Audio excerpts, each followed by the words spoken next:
Thank you very much, Hans. So I just quickly introduce myself. I'm Andrew Schein. I'm a senior advisor in the energy and sustainability team at the Behavioural Insights Team, BIT. And I'll explain who the Behavioural Insights Team is in a moment.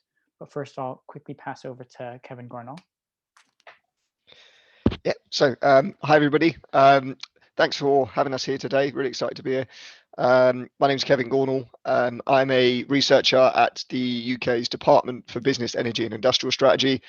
More specifically, I am one of the researchers working in the smart metering implementation program, which is the government team overseeing the rollout of smart meters in Great Britain, and I'm working in the benefits and evaluation team within that. So most of my job is research and evaluation around the rollout.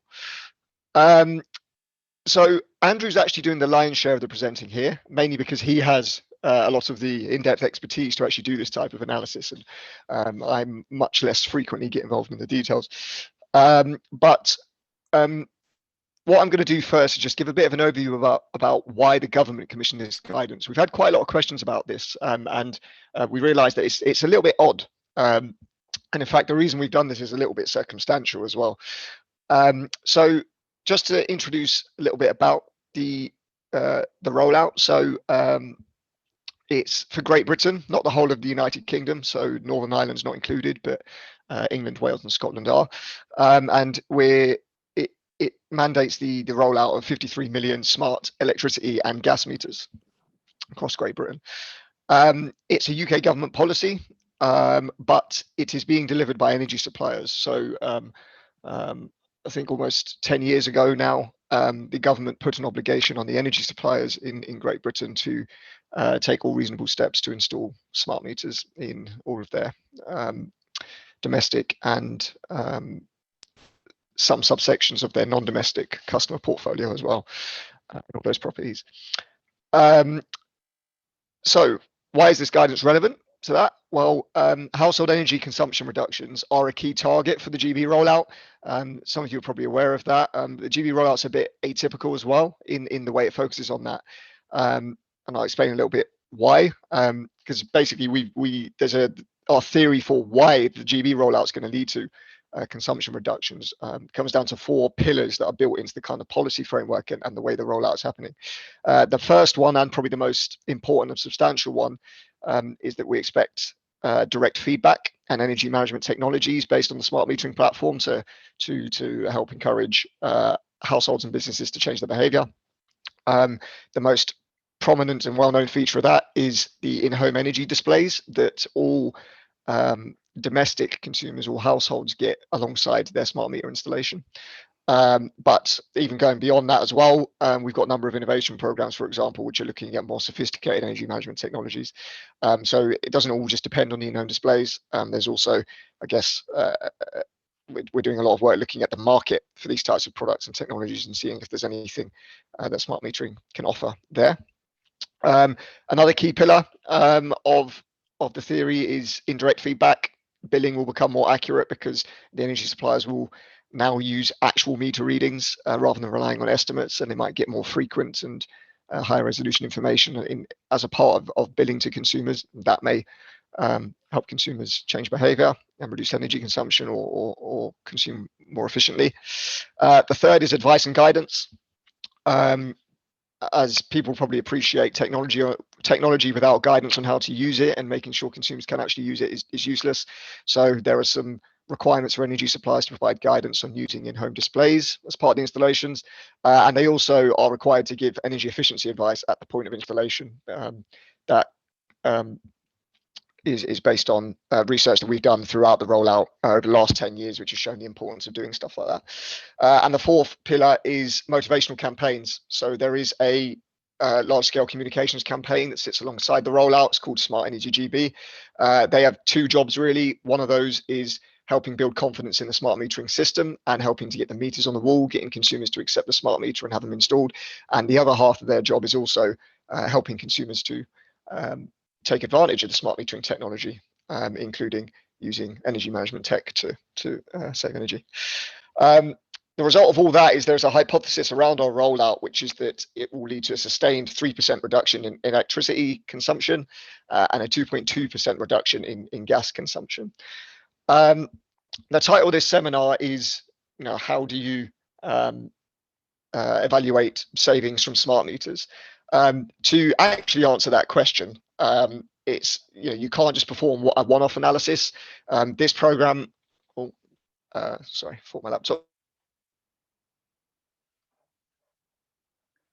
I think I'll take over for Kevin for just a second. I think what Kevin was about to say is that you want to do analyses at multiple points in time.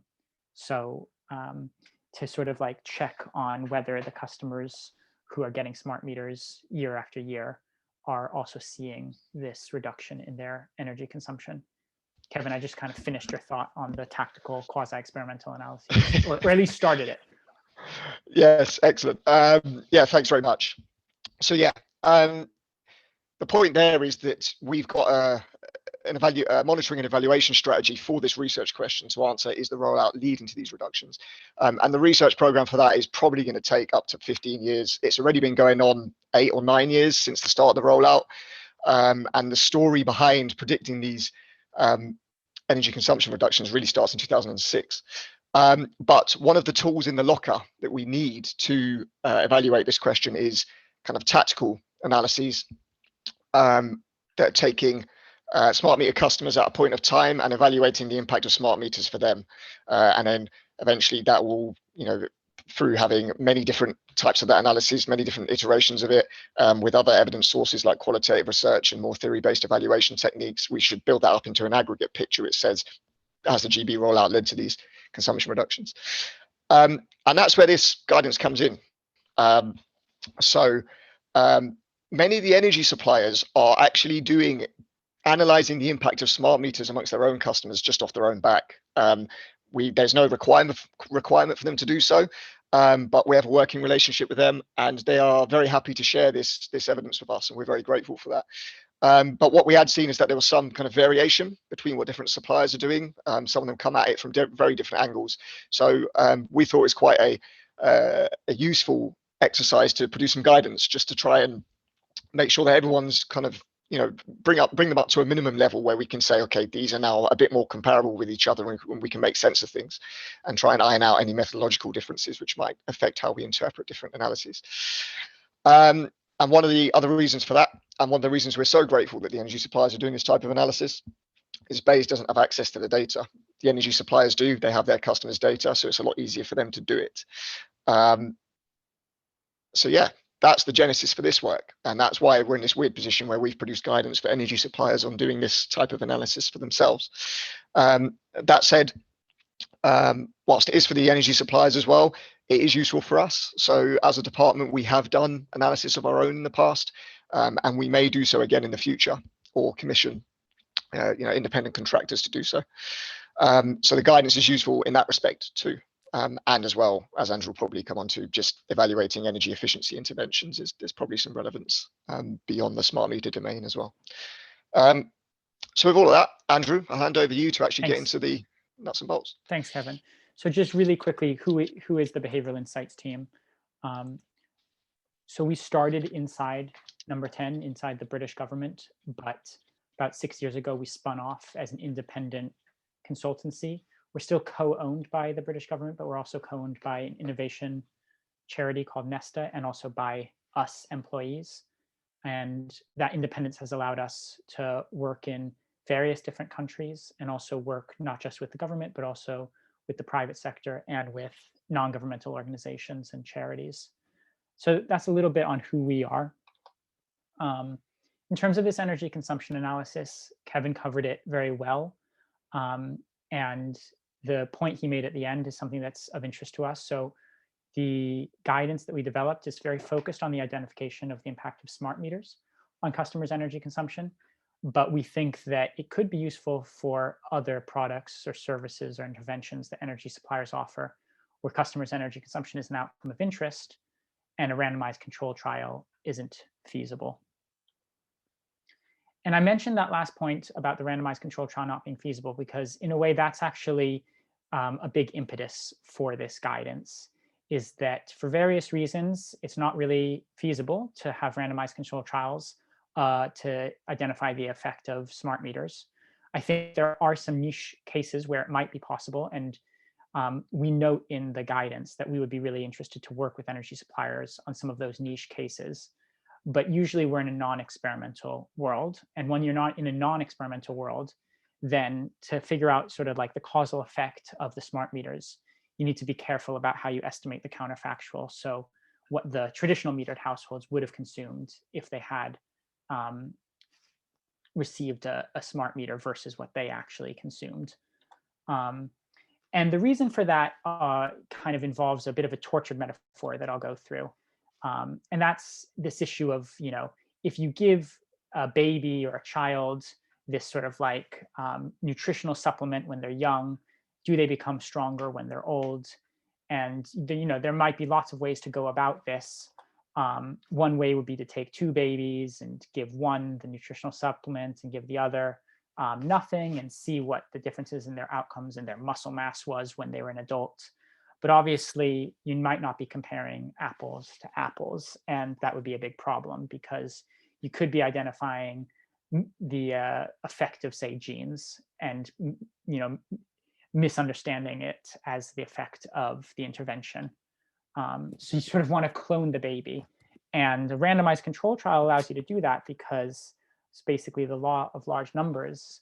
If the groups are really randomly allocated to some of them receiving the intervention and others receiving nothing or some sort of placebo, then we really do know that the intervention is unrelated to the outcome.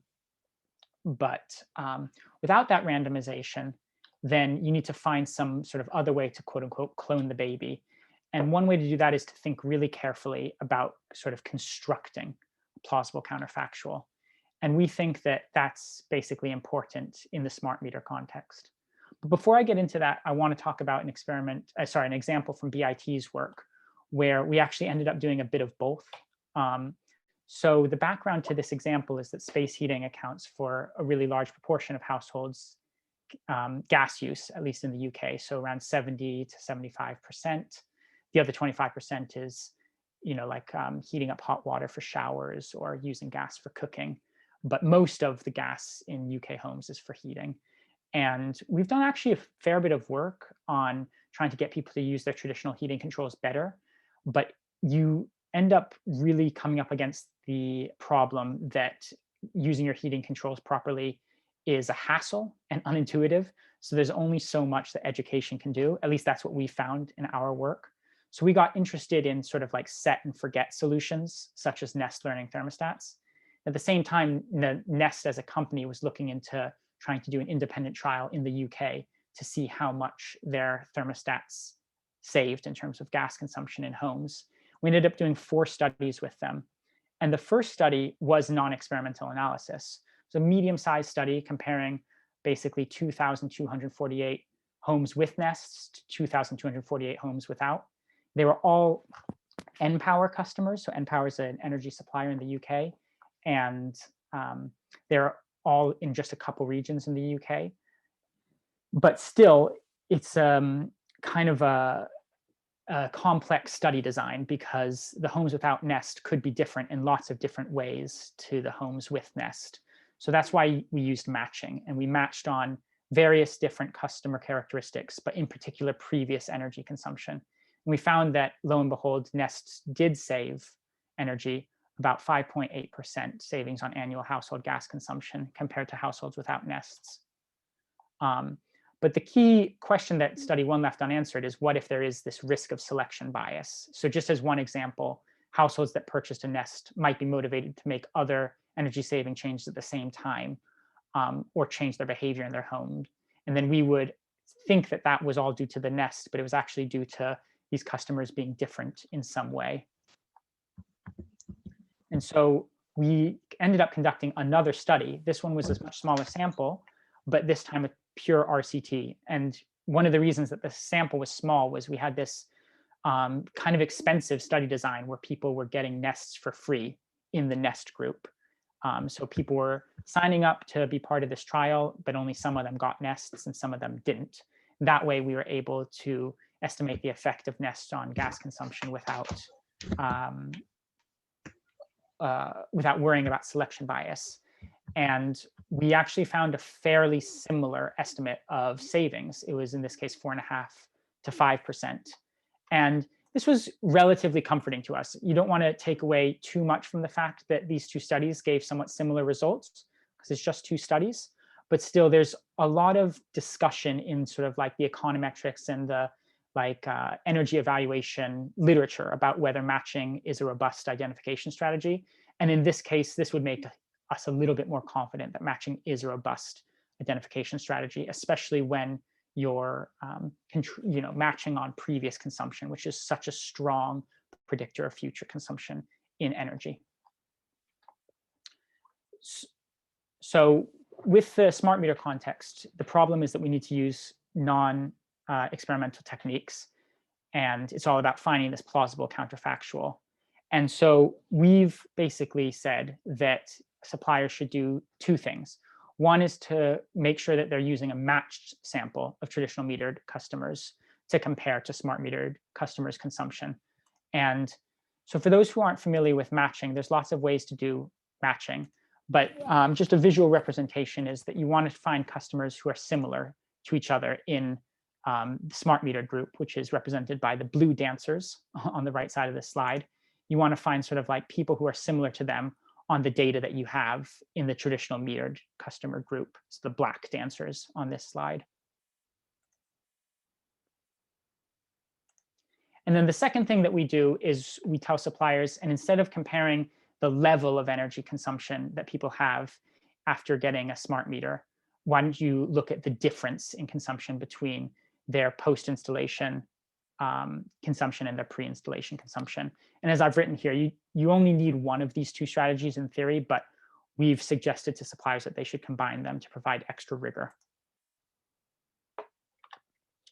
So I'm going to have a few slides that go into how we suggest that energy suppliers do matching.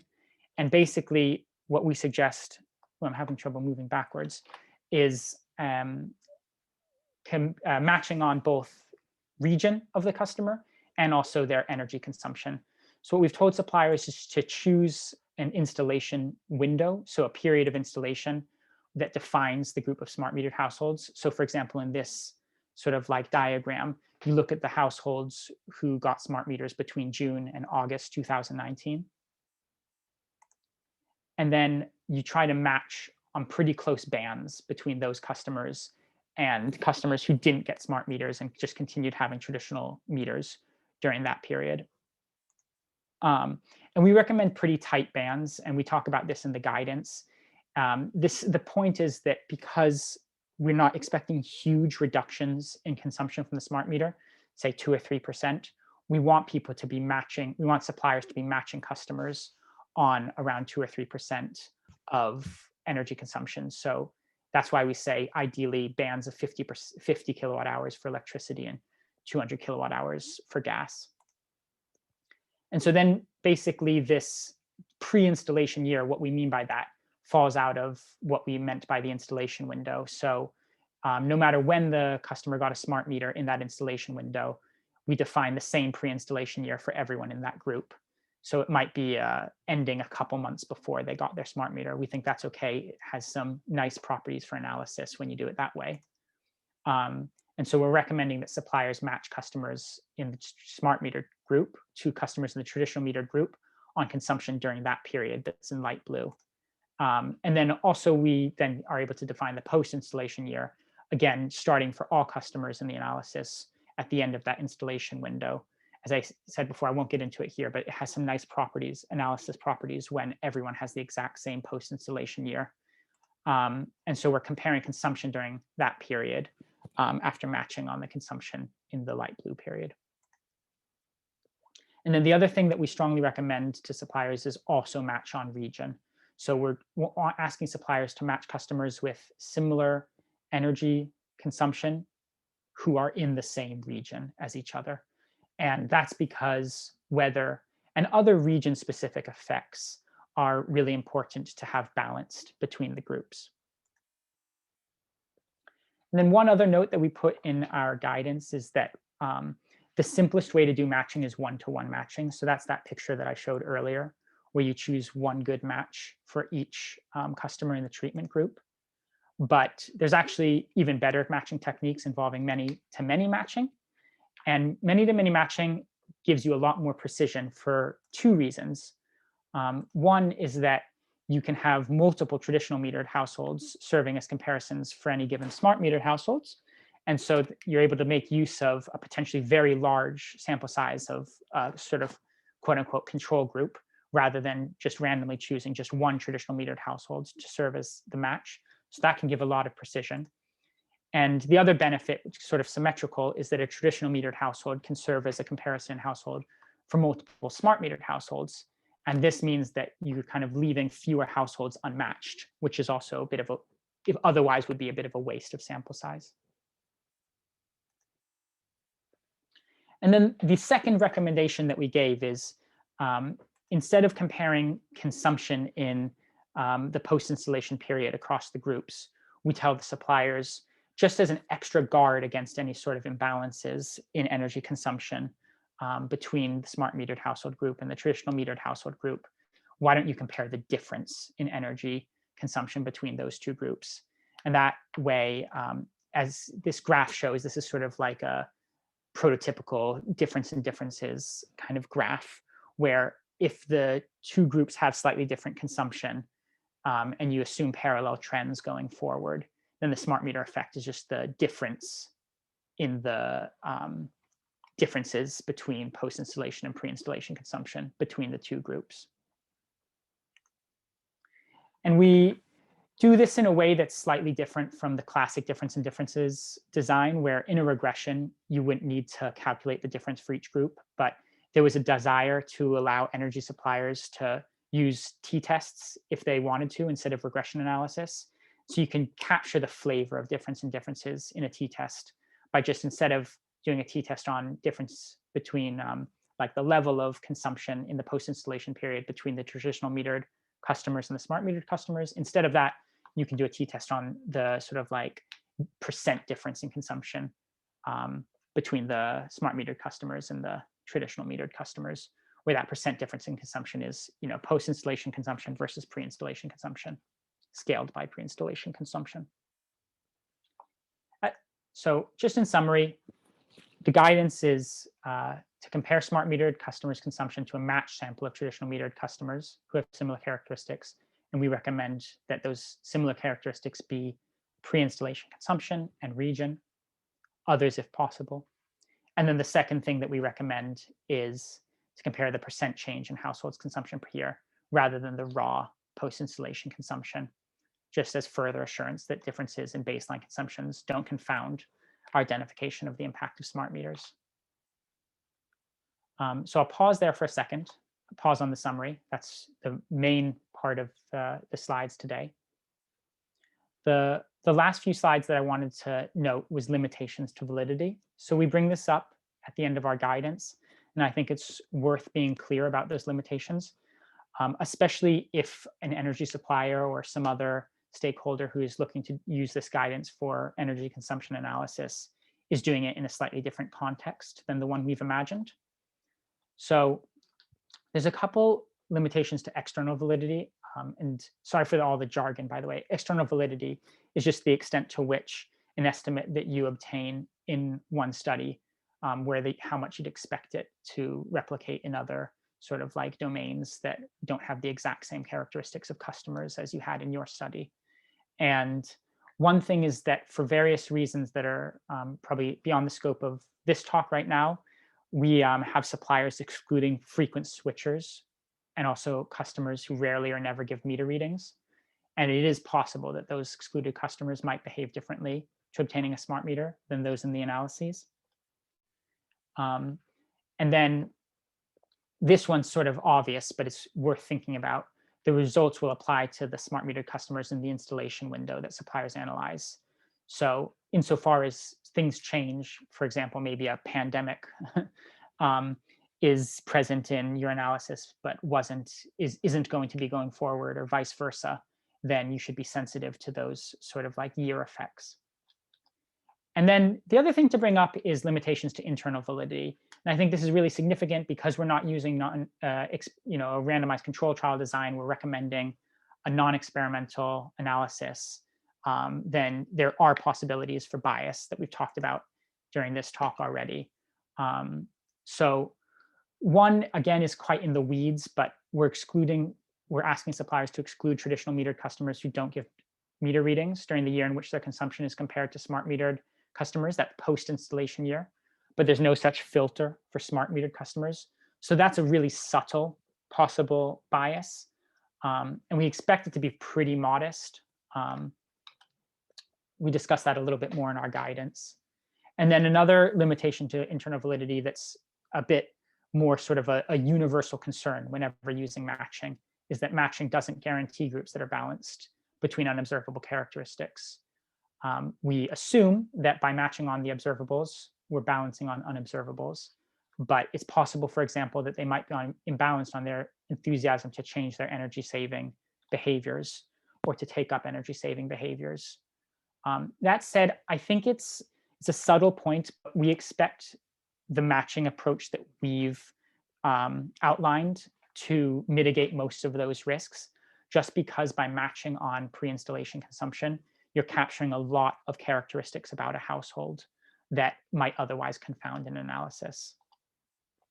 But a little bit more on that internal validity question. Since publishing the guidance, David McKenzie on the World Bank blog has put out a really nice blog post talking about the fact that a lot of economists are skeptical about matching as a way to uncover the treatment effect in a non-randomized context, which is characterized by the situations we're giving guidance about. But he also gives some nice rules of thumbs for when researchers should consider matching. And to make a long story short, we believe that the smart meter uptake meets some of his rules of thumb, specifically that because smart meter installation is driven by supplier outreach to customers more than active customer decisions or requests, we don't think there's as much self-selection as you might think there would be when you sort of like first hear about these kind of study designs. And I think the fact that supplier bottlenecks mean that customer selection is sort of a bit random strengthens that case as well. And then I'll end on this slide, which is just a blog posts about the guidance that we produced, and also if people are curious about the Nesta evaluation placed with the executive summary of the Nesta evaluation. I'll stop there, and Kevin and I will take a look at some of the questions.